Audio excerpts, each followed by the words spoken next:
ఉంటాం. నాకు 4-5 ఎకరాల పొలం ఉన్నది. కానీ బత్తాలు అందలే, ఊరి అందలే. పింఛని 2-3 పింఛన్లు ఎగబెట్టిండు, పింఛన్లు ఇయ్యలే. 2000 చూద్దా దిక్కలేకపోయా, 3 ఎగబెట్టే అవి. మళ్ళా రైతు బంధు ఒక కాంగ్రెస్ ప్రభుత్వంలో ఒకటేసారి వచ్చింది రైతు బంధు. ఇదివరకు రైతు బంధు లేదు, ఏం లేదు. అన్నయ్య 500 సిలిండర్ అన్నాడు, సిలిండర్ లేదు. ఇదివరకు ఒక్కసారి చూద్దాం సిలిండర్ లేదు, సిలిండర్ రాలే. ఇక ఇక అనుకుంటే ఇప్పుడు 2 నెలలు అని అర్థం అవుతుంది.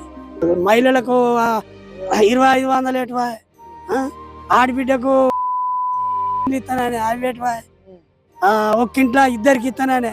ఒక్కొక్కరికి నేను గీత కార్మికుని, నాకు వచ్చినందుకు నా భార్యకు అన్న బీడి కార్మికులలో పింఛనే లేదు.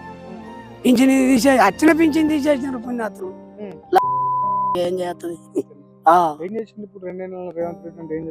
ఏం చేసిండు? ఏం చేయలే, ఏం సుత చేయలే.